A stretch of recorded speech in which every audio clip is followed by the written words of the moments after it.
Salve, salve, careca na área. Tá começando a investir e tá meio perdido com esse negócio de ação com final 3, final 4, final 11, não sabe o que que é? Fica aqui no vídeo que a gente vai trocar uma ideia sobre isso e explicar certinho qual que cada uma delas é, beleza? Se inscreve no canal, deixa o like, tem alguma sugestão, comenta aí embaixo. Bora lá. Vamos começar aqui. Eu vou utilizar o Status Invest para a gente poder estar fazendo essa explicação. Lembrando que nenhuma empresa que eu mostrar aqui nesse vídeo ela é uma recomendação de compra, beleza? A gente só vai estar utilizando ela como exemplos para poder explicar essa questão dos finais das ações, beleza? Então, bora lá. Esse aqui é o Status Invest. Vamos pegar a Sanepar como exemplo. Ó, a gente pode perceber que quando a gente digita aqui a Sanepar, ela vai aparecer, né? Sanepar 3, 4 e 11. Vamos falar sobre a 3 agora, que são as ações ordinárias.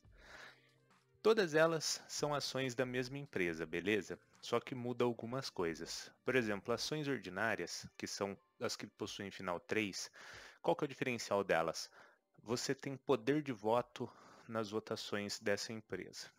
É bacana? É bacana, porque digamos que tenha alguma proposta para o futuro da empresa, você pode estar votando e decidindo se é a favor ou contra isso que eles querem implementar.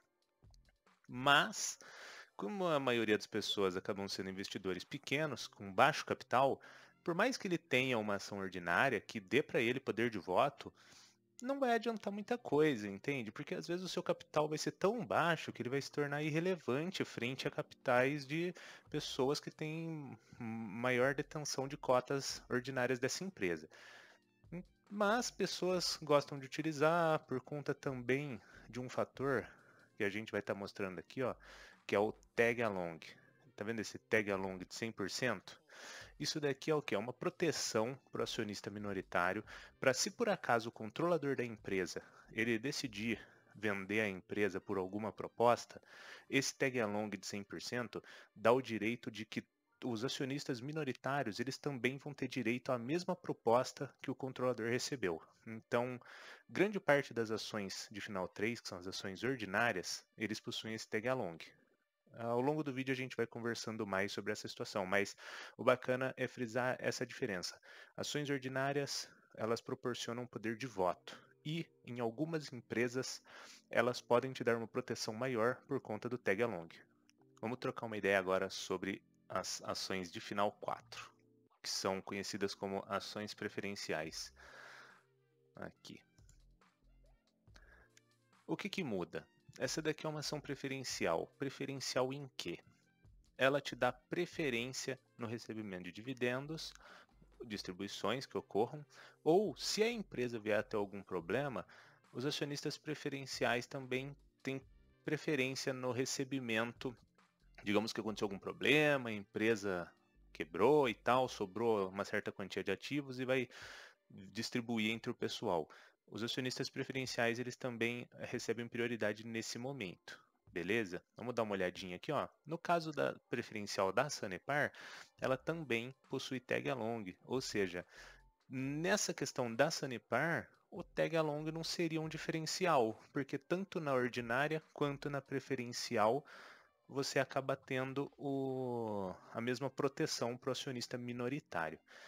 Como as ações preferenciais elas têm muitas vezes também uma distribuição diferente das ações ordinárias, o que que acontece?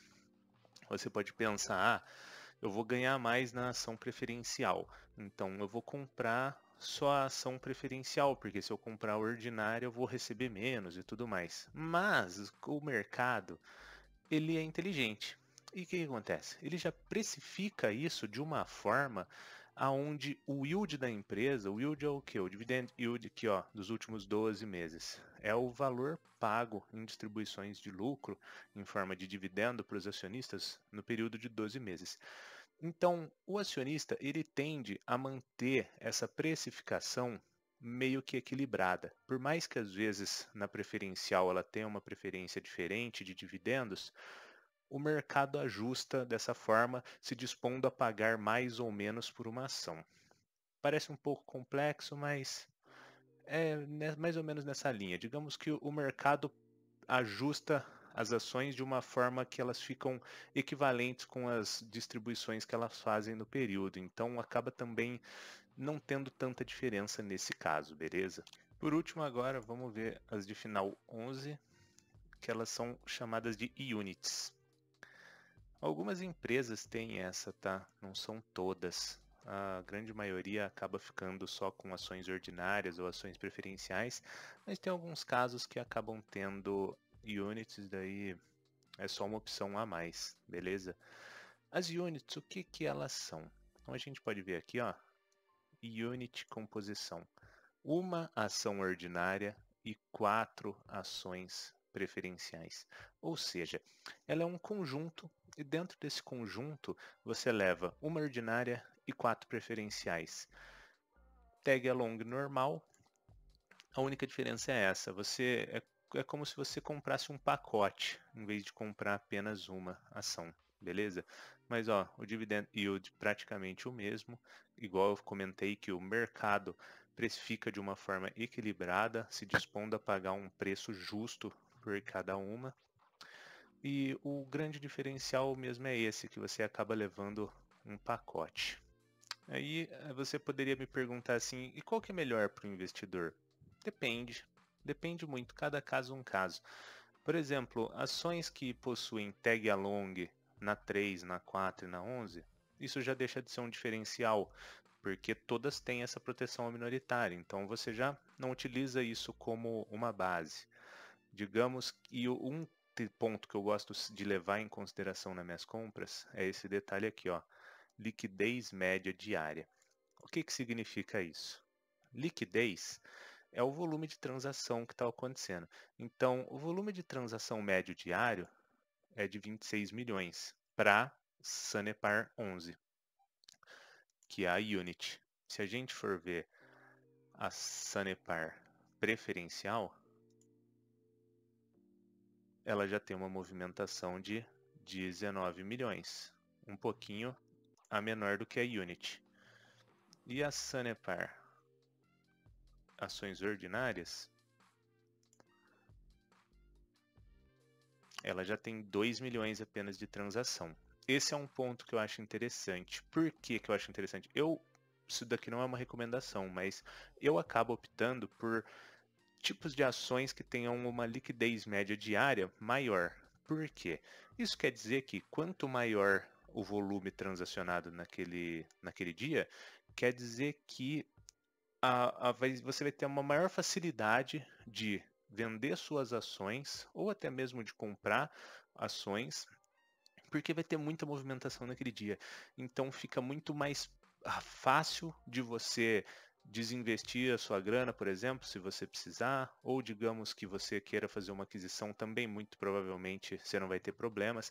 Então a questão da liquidez média diária é isso. Eu acabo optando pela tipo de ação que acaba tendo uma liquidez média maior, justamente por conta dessa segurança extra em poder me desfazer do ativo se eu achar que ele já perdeu os fundamentos que tinha. Só para a gente estar finalizando aqui, então, ações de final 3 são ações ordinárias, ações de final 4 são ações preferenciais, ações de final 11 são units. Ações ordinárias, de modo geral, poder de votação, mas se você não tiver muita quantidade, vai ser um pouco irrelevante. Ações preferenciais, preferência no recebimento de dividendos, porém, como o mercado acaba acertando a diferença, também não é nada assim muito extremo. Units, um conjunto que você vai ter ambas, tanto um pouco de ações ordinárias com um pouco de ações preferenciais. Tag along é uma proteção ao minoritário, fica de olho nisso porque é interessante de ter, mas não é a decisão final. Não é porque às vezes uma ação não vai ter um tag along que você vai deixar de investir nela, beleza? E a questão da liquidez média diária é que ações que possuem uma liquidez média diária vão ter maior facilidade de você se desfazer do seu investimento se você tiver essa necessidade. Então, é um ponto positivo para você estar olhando para elas, mas também não quer dizer que é o ponto final, beleza? Você que tem que analisar qual que faz sentido para você. E é isso. Deixa o like, se inscreve no canal. Tem alguma dúvida ou sugestão, comenta aí. Abraço!